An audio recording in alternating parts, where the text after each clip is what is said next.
ایک سبق، ایک کہانی، اصل بیوقوف کون؟ بہت ہی ایموشنل کہانی ہے، آخرت کی یاد دلا دے گی، آخر تک ضرور سننا بچوں۔ ایک بادشاہ نے اعلان کروایا کہ میری سلطنت میں جو سب سے بڑا بیوقوف ہے اسے میرے پاس دربار میں پیش کیا جائے۔ بادشاہ کا حکم تھا، اس پر عمل ہوا اور بیوقوف کے نام پر سینکڑوں لوگ دربار میں پیش کر دیے گئے۔ اس کے بعد بادشاہ نے سب کا امتحان لیا اور آخرکار فائنل راؤنڈ میں ایک شخص کو کامیاب بیوقوف قرار دے دیا گیا۔ بادشاہ نے اپنے گلے سے ایک قیمتی ہار اتارا اور اس شخص کے گلے میں ڈال دیا۔ وہ شخص یہ عجیب سا اعزاز لے کر اپنے گھر واپس چلا گیا۔ کچھ عرصے بعد اس کے دل میں خیال آیا کہ بادشاہ سے دربار میں ملاقات کی جائے۔ جب وہ محل پہنچا تو معلوم ہوا کہ بادشاہ مریض الموت میں ہے، وہ اپنی زندگی کے آخری لمحات گزار رہا ہے۔ بادشاہ کو اطلاع دی گئی کہ اس نے ملاقات کی اجازت دی جائے۔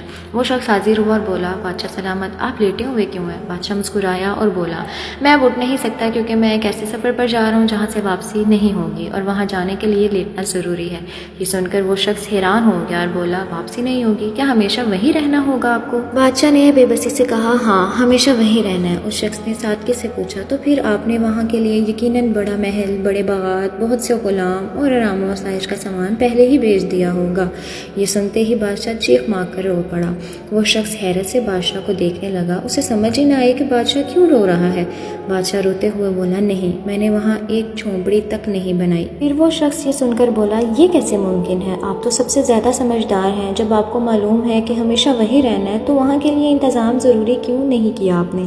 بادشاہ نے درد بھرے لہجے میں کہا، افسوس، سدا افسوس، میں نے وہاں کے لیے کوئی انتظام نہیں کیا۔ یہ سن کر وہ شخص آہستہ سے کھڑا ہوا، اپنے گلے سے وہ قیمتی ہار اتارا اور بادشاہ کے گلے میں ڈال دیا اور بولا، تو پھر حضور، اس ہار کے اصل حقدار آپ ہیں مجھ سے زیادہ، میں نہیں ہوں۔ بچے، یہ کہانی ہمیں یاد دلاتی ہے کہ دنیا زندگی عارضی ہے، اصل زندگی آخرت کی ہے۔ سمجھدار وہی ہے جو اسے ہمیشہ رہنے والی زندگی کے لیے تیار رکھے۔